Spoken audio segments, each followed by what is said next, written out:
நம்ம கடந்த நாட்களில் அந்த வரங்களிலே, வல்லமை வரங்களிலே, குணமளிக்கும் வரத்தை பற்றி நிறைய அறிந்து கொண்டீங்க. ஆண்டவருக்கு ஸ்தோத்திரம். இன்றைக்கு விசுவாச வரம், இந்த வரத்தில், வல்லமை வரத்தில் நீங்கள் 1 கொரிந்தியர் 12:9-10 வாசித்தால், விசுவாசம், குணமாக்கும் வரங்கள், அற்புதங்களை செய்யும் சக்தி, இந்த 3 வரங்களும் வல்லமை வரங்கள், gifts of power, power gifts, தேவனுடைய வல்லமையை வெளிப்படுத்தக்கூடிய வரங்கள்.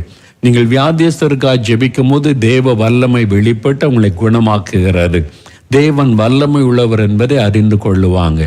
விசுவாச வரமும் தேவனுடைய வல்லமையை வெளிப்படுத்தும்.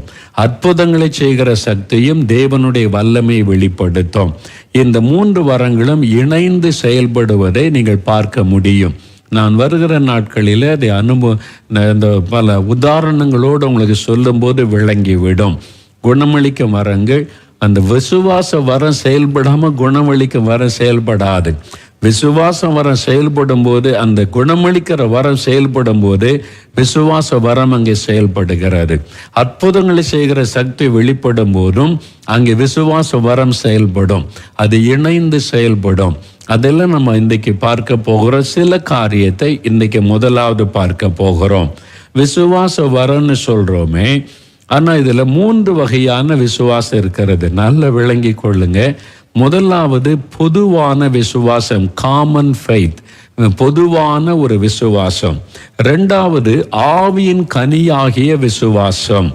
ஆவியின் கனி 9 கனி சொல்லப்பட்டதில் 1 விசுவாசம், அதுவும் விசுவாசம் என்று சொல்லப்படுகிறது. இங்கே ஆவியின் வரம், அது விசுவாசம். 3 காரியம் இருக்கிறது. என்ன வித்தியாசம் என்பதை நீங்க விளங்கி கொள்ளணும், குழப்பிக் கொள்ளக்கூடாது. முதலாவது பொதுவான விசுவாசம்.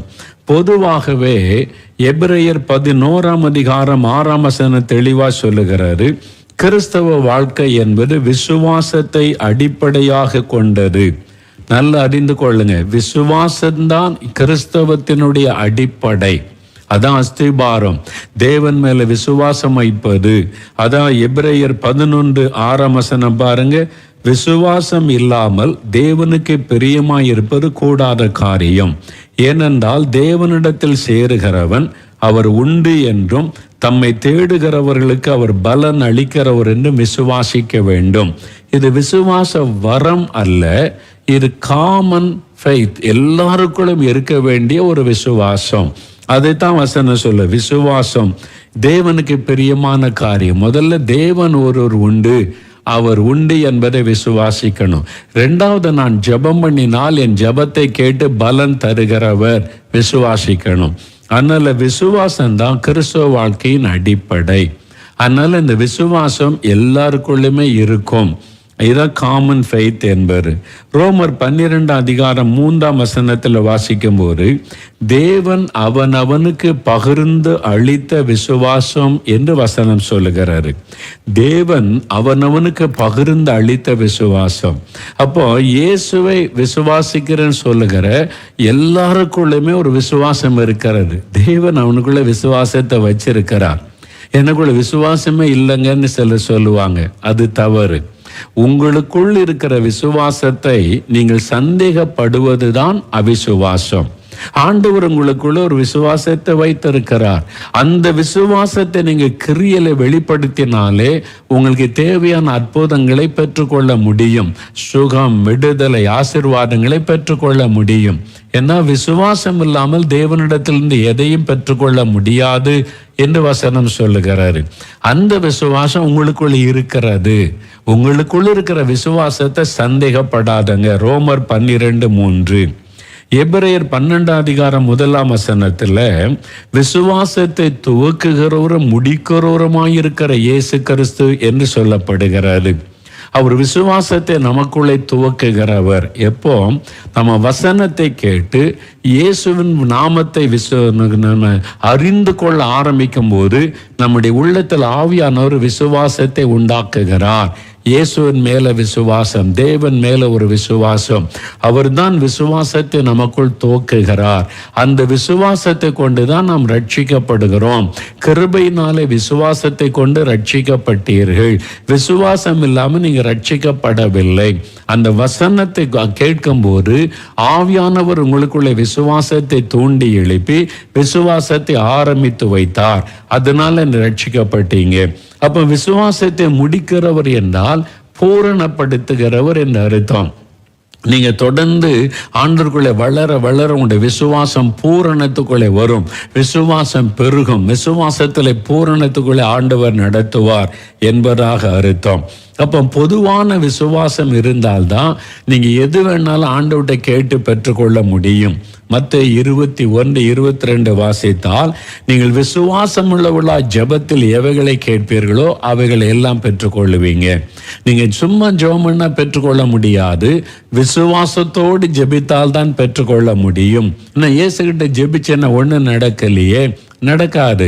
விசுவாசத்தோடு ஜெபித்தால் தான் நடக்கும். அப்ப விசுவாசத்தோடு ஜெபம் பண்ண வேண்டும். முதலாவது விசுவாசம். சிலர் சொல்லுவாங்க, இயேசு எனக்கு அற்புதம் செய்துட்டா நான் அவரை விசுவாசிக்கிறேங்க. ஆனா வசனம் சொல்லுது, முதல்ல நீ விசுவாசிக்கணும், அப்புறம் தான் அற்புதம் நடக்கும். அப்போ அவரிடத்தில் வரும்போது முதலாவது விசுவாசம்.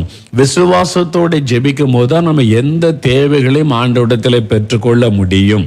மார்க் 11:24 நீங்கள் ஜெபம் பண்ணும்போது எவைகளை கேட்டுக்கொள்வீர்களோ அவைகளை பெற்றுக்கொள்வோம் என்று விசுவாசியுங்கள், அப்பொழுது உங்களுக்கு அவைகள் உண்டாகும். பெற்றுக்கொள்வோம் என்ற விசுவாசம். ஜெபிக்க ஆரம்பிக்கும் போதே நான் இந்த காரியத்துக்காக ஆண்டவரிடத்தில் ஜெபிக்க போறேன், அதை பெற்றுக்கொள்ளுவேன், ஆண்டவர் தரப்போகிறார். நடக்குமோ நடக்காதோ, தருவாரோ தரமாட்டாரோ டைலமோல இல்லை.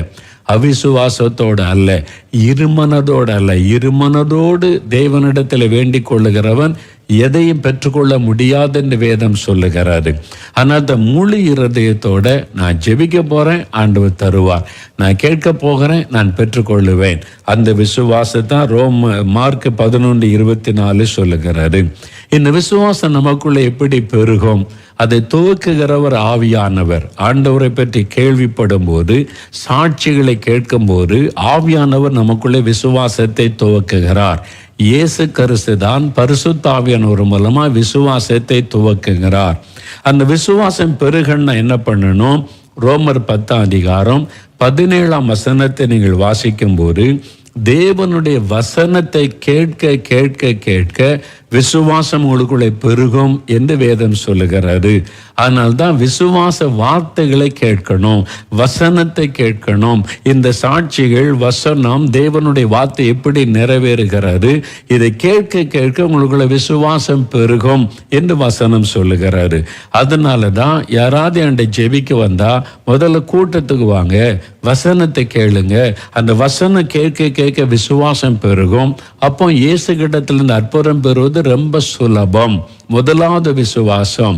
அதனால தான் ஊழியக்காரங்க முதல்ல வசனத்தை பிரசங்கம் பண்ணி அப்புறம் வியாதிஸ்தருக்காக ஜெபிக்க காரணம். இயேசு கூட அதிகமாய் முதலாவது பிரசங்கம் பண்ணி அதன் பிறகுதான் வியாதிஸ்தரை குணமாக்கினார். என்ன, அந்த வசனத்தை கேட்க கேட்க விசுவாசம் பெருகும். நீங்க பைபிளை நல்லா வாசிக்கணும், சத்தமா வாசிங்க. நீங்க தனியா வாசிக்கும் போது அமைதியால் உங்க காதுல விழுற மாதிரி வாசிங்க, நல்லது. அமர் விசுவாச வார்த்தைகளை கேளுங்க.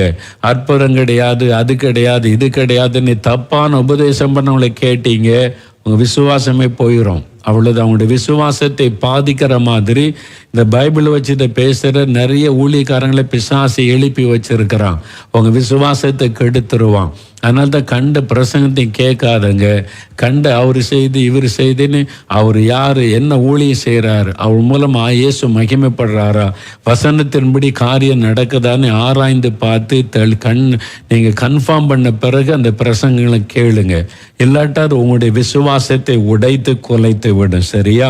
அப்போ பொதுவான விசுவாசம் எல்லாருக்குள்ள இருக்கு, உங்களுக்குள்ள இருக்குது. உங்களுக்குள்ள விசுவாசம் இல்லைன்னு சொல்லாதங்க. ஆண்டவரே எனக்குள்ள விசுவாசம் தந்திருக்கிறக்கா ஸ்தோத்திரம்னு சொல்லுங்க. அது கடுகளவு விசுவாசம் இருந்தா போதும், நீங்க அற்புதத்தை பெற்றுக்கொள்ளலாம். அந்த விசுவாசம் உங்களுக்குள்ள இருக்கிறது. அது பொதுவான, எப்போ இயேசுன்ற நாமத்தை கூப்பிட்டீங்களோ உங்களுக்குள்ள இந்த விசுவாசம் வந்து விட்டாரு. அதை விசுவாசிங்க. ரெண்டாவது, ஆவியின் கனியாகிய விசுவாசம்.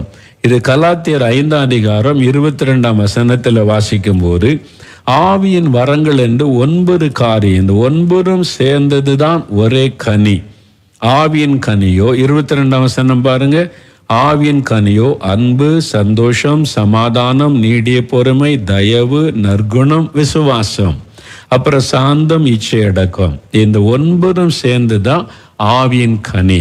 இது கட்டாயம் நமக்குள்ள இருக்கணும். 9 வரங்கள் மட்டும் இருந்தால் பிரயோஜனம் கிடையாது. இந்த கனி நமக்குள்ள இருந்தாதான் வரம் செயல்படும் போது இயேசு மகிமைப்படுவார். அதனால ஒருவேளை வரமே இல்லாட்டா கூட பரவாயில்ல, கனி கட்டாயம் அவசியம் சாட்சியான வாழ்க்கைக்கு. ஆனால் கனி மட்டும் இருந்தால் போதாது, வரங்களும் அவசியம். ரெண்டுமே அவசியம். அதனால தான் ரெண்டையும் வேதவசனம் தெளிவாய் பேசி இருக்கிறாரு. இதில் ஒன்று பெருசு ஒன்று தேவையில்லை இப்படி பேசுகிறது தவறு. ரெண்டுமே அவசியம். ரெண்டையும் நம்ம ஆண்டவர் 2 ஆசீர்வாதம் வச்சு எது வேணும்னு கேட்டால், ரெண்டையும் கொடுங்க ஆண்டவர், எனக்கு வேணும், கனியும் வேணும், வரமும் வேணும், அப்படி கேளுங்க. அது ரெண்டையும் பெற்றுக்கொள்ளுங்க. இல்லை இது தேவையில்லை இது மட்டும் இருந்தால் போதும். சிலர், அது யார் சொல்றதுன்னா சோம்பேறிகள், ஜெபம் பண்ணாத சோம்பேறிகள். வரெல்லாம் பெற்றுக்கொண்டா ரொம்ப ஜெபிக்கணும், காத்திருக்கணும். தம்பி சொன்னா பாருங்க, மணிக்கணக்காக காத்திருக்கணும். இதுக்கு மனமில்லாத சில சோம்பலான ஊழியர்களும் சோம்பலான சில ஆட்களும் வசனத்துக்கு மாறான கருத்துக்களை சொல்லி, இது தேவையில்லை அது தேவை, ரெண்டும் தேவை, பைபிளில் சொல்லப்பட்ட அத்தனை ஆசீர்வாதம் தேவைன்னு விசுவாசிங்க. ஆண்டவர் கனியும் எனக்கு வேணும், வரங்களும் வேணும்னு கேளுங்க. அதுதான் கிறிஸ்தவர்களுக்கு தேவன் வைத்திருக்க 2 ஆசீர்வாதங்கள். சரியா? அப்போ இங்க விசுவாசம் வருது. இது என்ன விசுவாசம் அப்படின்னு பார்த்தீங்கன்னா, இது பிலீஃப் என்கிற அந்த விசுவாசம் அல்ல, ஃபெய்த்ஃபுல்னஸ், அதாவது உண்மைத்துவம். ஃபெய்த்ஃபுல்னஸ் தான் இந்த விசுவாசத்துக்கான அர்த்தம். ஆவின் கனியாகிய விசுவாசம் என்பது, ஏற்கனவே ஆண்டவர் மேலே விசுவாசம் வச்சு தான் நீங்கள் இந்த ஆவின் கனியை பெற்றுக்கொள்றீங்க. அப்போ இந்த விசுவாசத்தினுடைய உண்மையான அர்த்தம் ஃபெய்த்ஃபுல்னஸ், அதாவது உண்மைத்துவம், நம்முடைய சுபாவம். ஆவின் கனினாலே அன்பு, சந்தோஷம், சமாதானம், நீடிய பொறுமை, இதெல்லாம் நம்முடைய சுபாவங்கள், நம்முடைய குணம் இப்படி மாறணும். அதில் ஒன்றுதான் உண்மைத்துவம், ஃபெய்த்ஃபுல்னஸ். இப்போ சிலர் அறிவுப்படுத்தும் சொல்லுவாங்கள்ல, இந்த தம்பியை நம்புங்க, ரொம்ப நம்பிக்கைக்குரிய தம்பி, நல்ல உண்மையான தம்பி, அவன் ரொம்ப உண்மையா இருப்பான், அவனை விசுவாசமா இருப்பான்னு இன்ட்ரோடியூஸ் பண்றோம்ல, அந்த விசுவாசம். இவன் நல்ல விசுவாசமா இருப்பான், இவன் நம்பிக்கையா இருப்பான், இவன் ஏமாற்ற மாட்டான், அதான் விசுவாசம்.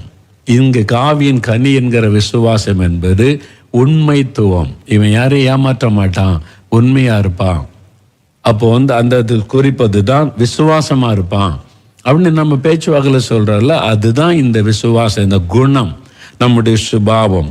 அதனால்தான் எண்ணாகமம் 12:7 மோசே தேவனுடைய வீட்டில் எங்கும் உண்மை உள்ளவனாயிருந்தான். வசனம் சொல்லுங்க, தேவனுடைய வீட்டில் எங்கும் உண்மை உள்ளவனாயிருந்தான். அதான் ஃபெய்த்ஃபுல்னஸ், அந்த விசுவாசம்தான் இது. எபிரேயர் 3:2 மோசையை குறித்து இயேசுவை குறித்து சொல்லப்படுது. மோசே எப்படி தேவனுடைய வீட்டில் எங்கும் உண்மையுள்ளவனாய் இருந்தானோ, அதே மாதிரி இயேசுவும் தன்னை அனுப்பின பிதாவுக்கு உண்மை உள்ளவராய் இருக்கிறார் என்று எபிரேயர் 3:2 நம்ம வாசிக்கிறோம். அப்போ இயேசு தன்னுடைய பிதாவுக்கு உண்மை உள்ளவராய் இருந்தார், ஃபெய்த்ஃபுல்லாக இருந்தார். பிதா என்ன சொல்லுவாரோ அதை செய்வது, அவருக்கு உண்மை, ஏமாற்றுகிற காரியத்தை செய்யவில்லை. ஃபெய்த்ஃபுல்னஸ். இப்படி ஆள் கிடைக்கிறது ரொம்ப கஷ்டம். இன்றைக்கி மனுஷனுடைய மனமே ஏமாத்துறது, சுயநலத்துக்காக எனக்கு என்ன லாபம் கிடைக்குன்னு நம்புற ஆளை கூட ஏமாத்துகிற சுபாவம் பெருகிவிட்டார். அதனால இந்த உண்மைத்துவம் என்பது ஆவியின் கனி நமக்குள்ள இருக்கணும். நம்ம வேலை செய்கிற இடத்துல உண்மையாக இருக்கணும், அரசாங்கத்துக்கு உண்மையாக இருக்கணும், குடும்பத்துக்கு உண்மையாக இருக்கணும். அதான் அந்த ஃபெய்த்ஃபுல்னஸ் என்பது. நம்ம உண்மைத்துவத்தை காத்து கொள்ளணும். மத்தேயு 25:21 இயேசு சொல்றாரு, அதனால்தான் உத்தமமும் உண்மையுமான ஊழியக்காரனே. பரலோகத்துக்கு போகும்போது ஆண்டவர் யாரை வரம்பெற்ற ஊழியக்காரனே, 9 வரம்பெற்ற ஊழியக்காரனே வாப்பா அப்படின்னு இயேசு கூப்பிட மாட்டார். 1000 சபையை உண்டாக்கின ஊழியக்காரனை வா அப்படின்லாம் கூப்பிட மாட்டார். அதெல்லாம் நமக்கு அதுக்குரிய கனம் கிடைக்கும். ஆனால் ஆண்டவர் அழைக்கும் போது என்ன, உத்தமமும் உண்மையுமான ஊழியக்காரனே. அப்போ எது முக்கியம்? அந்த உண்மை, உத்தமம், அந்த சுபாவம். அதனால வரங்களை விட ரொம்ப முக்கியமானது இந்த சுபாவம். அதுக்கு ரொம்ப முக்கியத்துவம் கொடுக்கணும். அதே சமயத்தில் இந்த சுபாவத்தையும் பெற்று வரங்களையும் பெற்று நம்ம சாட்சியாக இருந்தால் இயேசு மகிமைப்படுவார். அதனால உத்தமமும் உண்மை என்பது ரொம்ப முக்கியமான காரியம். நம்முடைய வாழ்க்கை அதற்கு அர்ப்பணித்து கொண்டு இந்த ஆவியின் கனி நமக்குள்ளே காணப்பட நம்ம அர்ப்பணித்து கொள்ள வேண்டியது அவசியம். மூன்றாவது வருவது தான் ஆவியின் வரமாகிய விசுவாசம். இதுதான் 1 கொரிந்தியர் 12:9 சொல்லி இருக்கிறது, வல்லமையின் வரம். சாதாரண காமன் விசுவாசம், ஆண்டவர் இருக்கிறாரு, என் ஜெபத்தை கேட்கிறார், என் கூட இருக்கிறாரு அப்படின்னு வசனத்தை வாசிக்க அந்த விசுவாசம் பெருகும். அந்த விசுவாசம் ஃபெய்த்ஃபுல்னஸ், உண்மைத்தன்மை என்பது ஆவியின் கனியாகிய விசுவாசம். இங்கே வரமாகிய விசுவாசம் என்பது 1 கொரிந்தியர் 13:2 மலைகளை பெயர்த்தக்க விசுவாசம் எனக்கு உண்டாயிருந்தாலும் என்று பவுல் சொல்றார். இந்த ஆவியின் வர விசுவாசம் இருக்குது, அது இயற்கைக்கு மேற்பட்ட விதமாக உங்களுக்குள்ளே செயல்படும். இயற்கைக்கு மேற்பட்ட காரியத்தை செய்யும்படி உங்களை பயன்படுத்த தூண்டி எழுப்பும். இந்த விசுவாசம் சாதாரண விசுவாசம் அல்ல. பரிசுத்த ஆவியானவர் உங்களுக்குள்ள இறங்கி அந்த வரம் செயல்பட ஆரம்பிக்கும் போது உங்களுக்குள்ள சிங்கத்தை போல ஒரு பலன் வரும். அந்த விசுவாசம் உங்களுக்குள்ள தைரியம் உண்டாகும். அதான் மலைகளை பெயர்க்கத்தக்க விசுவாசமா.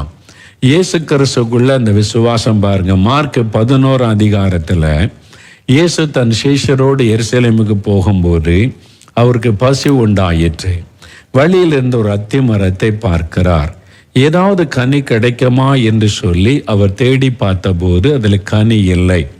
அப்போ இயேசு அதை சபித்து விட்டார். இனி ஒரு காலம் முன்னிடத்தில் கனி இல்லாமல் போய்விடு, சபித்து விட்டார். கனி கொடுக்காத மரம் சபிக்கப்பட்டு போகும்.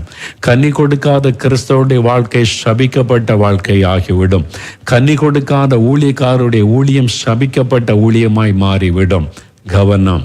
அதனால அந்த பாருங்க, ஆண்டவர் சபித்து விட்டார் கனி இல்லைன்னு சொல்லி. இனி பாருங்க, இப்போ திரும்பி வரும்போது சீஷர்கள் அடுத்த நாள் பார்த்தா வேரோடு அது பட்டு விட்டாரு. அந்த மரம், அத்தி மரம் வேரோடு ஆண்டவர் ஒரு வார்த்தை சொன்னார், அது அப்படியே பட்டு விட்டாரு. சீஷர்கள் ஆச்சரியமா பார்க்குறாங்க, நேற்றைக்கு இவ்வளவு பெரிய மரமா பச்சை பசையிருந்து இருந்தது, இயேசு ஒரு வார்த்தை சொன்னார், பட்டு போய்விட்டாரு, காய்ந்து விட்டது என்பதாக. அப்போ அவங்க ஆச்சரியப்பட்ட உடனே இயேசு சொல்றாரு 22 நீங்க பார்க்கும்போது, சீஷர்களை பார்த்து இயேசு அவர்களை நோக்கி, தேவனிடத்தில் விசுவாசம் உள்ளவர்களாயிருங்கள். எவனாகிலும் இந்த மலையை பார்த்து நீ பெயர்ந்து சமுத்திரத்தில் தள்ளுண்டு போ என்று சொல்லி தான் சொன்னபடியே நடக்கும் என்று தன் இருதயத்தில் சந்தேகப்படாமல் விசுவாசித்தால் அவன் சொன்னபடி ஆகும் என்று மெய்யாகவே உங்களுக்கு சொல்லுகிறேன்.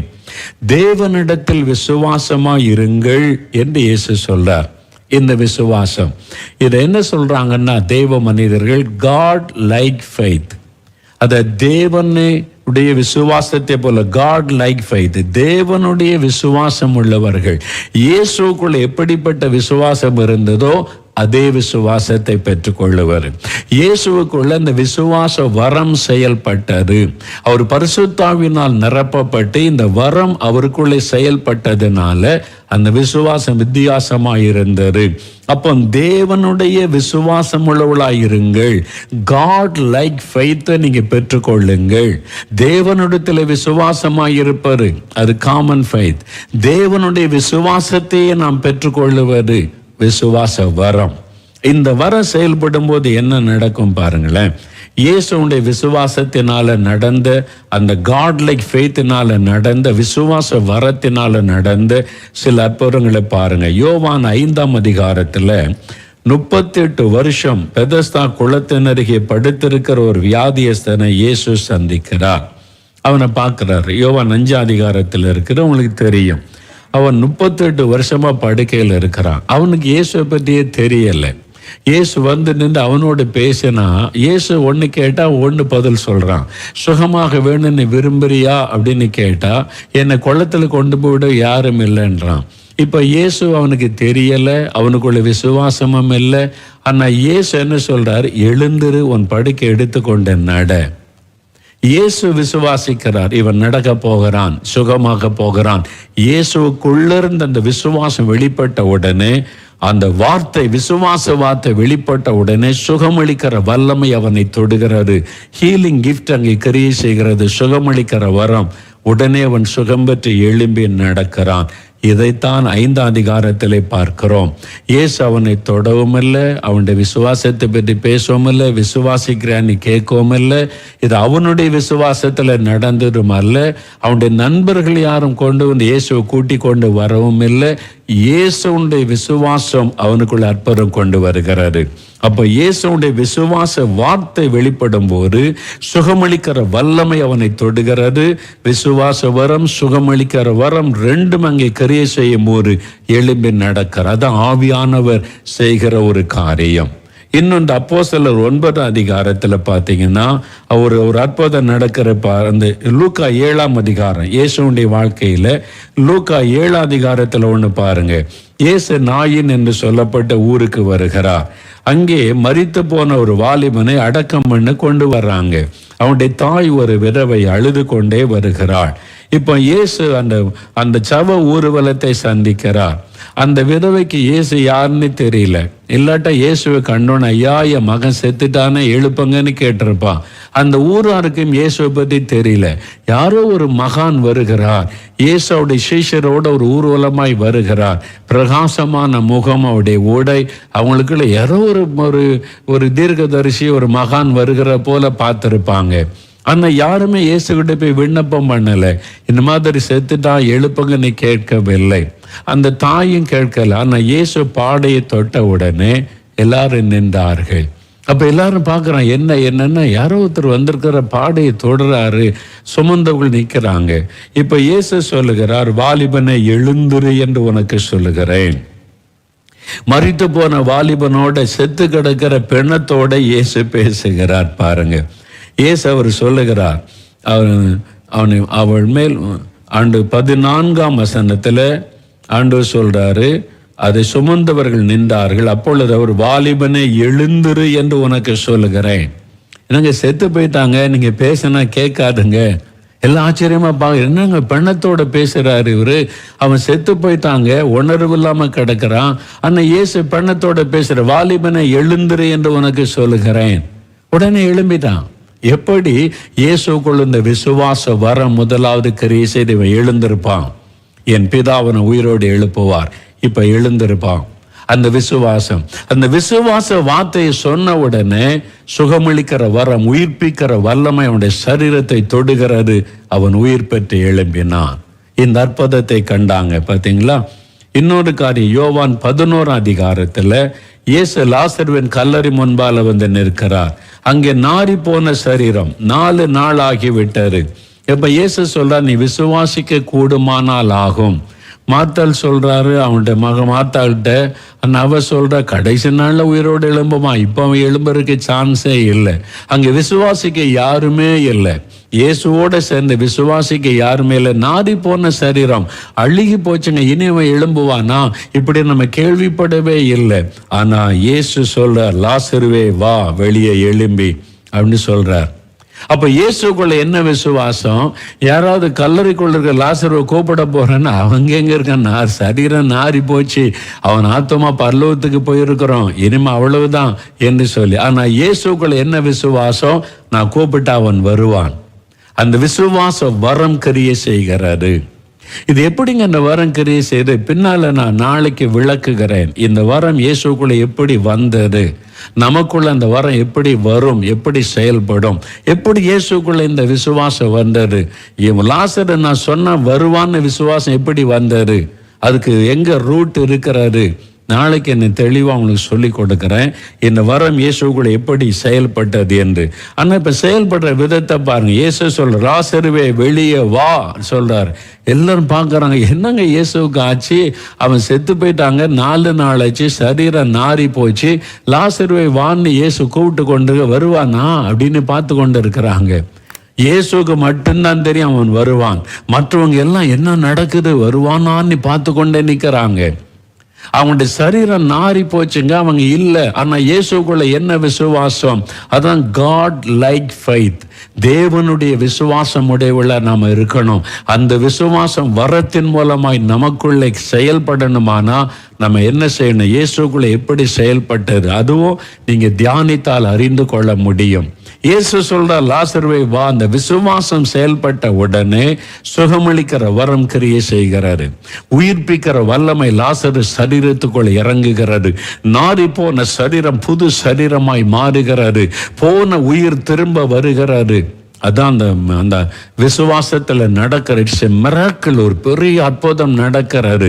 அவன் உயிர் பெற்றவனாக எழும்பி வருகிறான். அதில் சுகமளிக்கிற வரம் கிரியை செய்கிறது, மிராக்கிள் ஒர்க்கிங் பவர் கிரியை செய்கிறது, விசுவாச வரம் கிரியை செய்கிற 3 வரமும் செயல்படுகிற இடம் இந்த இடம். அப்போ இயேசு விசுவாச வார்த்தை வெளிப்பட்ட உடனே ஒரு மிராக்கிள் நடக்கிறது. போன உயிர் திரும்ப வருகிறாரு.